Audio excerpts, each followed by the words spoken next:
Certains trouveront peut-être un peu particulier de voir un parlementaire de Bruxelles s'exprimer sur le sujet qui touche à l'Europe méditerranée, mais vous comprendrez de suite avec le petit propos que je vais vous tenir maintenant. Vous devez savoir qu'à Bruxelles, suivant les dernières statistiques, le premier prénom qui est donné, c'est Mohamed. Et donc, je considère que Bruxelles est devenue maintenant pleinement une ville méditerranéenne, et je suis même persuadé que dans les années qui viennent, Bruxelles sera encore beaucoup plus méditerranéen que cette ville ne peut l'être aujourd'hui. Je veux voir la situation par rapport effectivement à ce rôle de parlementaire. Et je diviserai la question en deux pôles. Le premier, c'est le rôle de ce que j'appellerais les parlementaires, entre guillemets, spécialisés.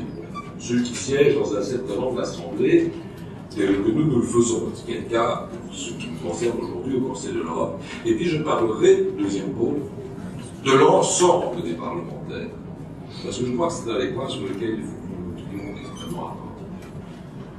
Deuxième grande mission, semble-t-il, et mon collègue du Conseil vient d'en faire écho, de même que le collègue Anderson ce matin, il y a tout un travail conceptuel que nous devons faire sur un certain nombre de politiques.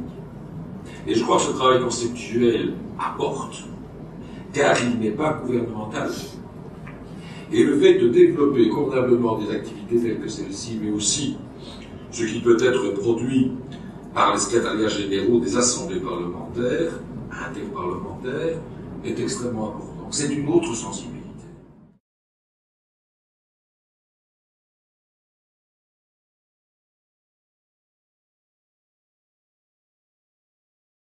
Je dirais aussi que ça pose un problème dont on ne parle pas suffisamment dans le Sénat, mais qui est celui de, dans le cadre de remède, de la sécurisation dans notre dialogue politique euro-méditerranéen de la Méditerranée.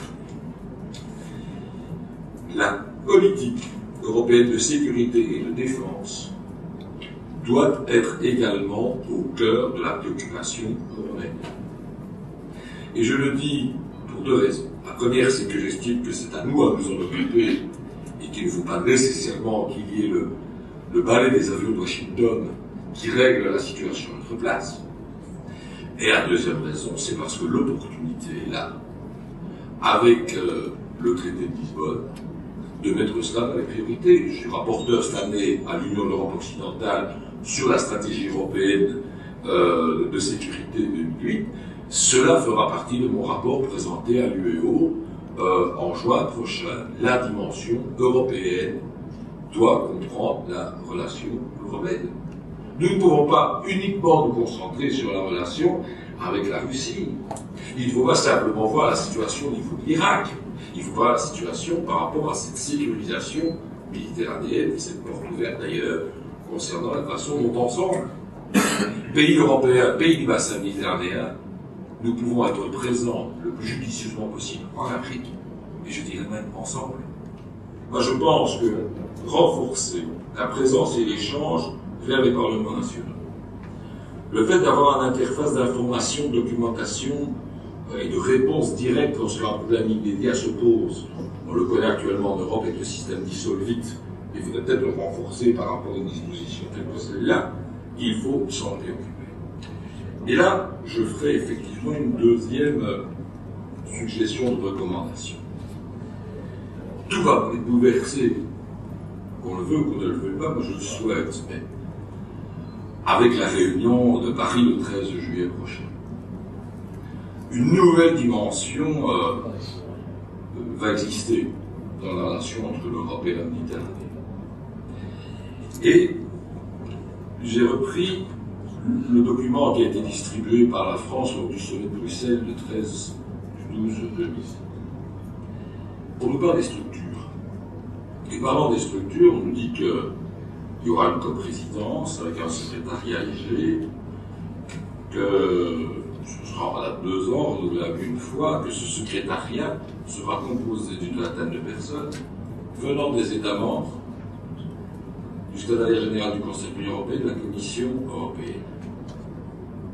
Et on verra ce qui se passe par rapport à l'actuel processus de Barcelone. Je crois que le grand danger européen actuel, et je le vois à travers l'examen de la politique de défense, c'est que nous devons vraiment veiller à ne pas avoir une perte à la marge en ce qui concerne la démocratie. D'ailleurs, je dirais à Lima que ce qu'elle nous dit par rapport au modèle néolibéral, je peux partager certains points et j'espère qu'elle va partager ce que je vais lui dire aussi maintenant. Oui, il y a des phénomènes de mondialisation économique qui jouent contre le poids démocratique représenté par le Parlement, mais dans le même temps, un excès de superstructure démocratique pèse également sur les droits démocratiques que peuvent représenter les États.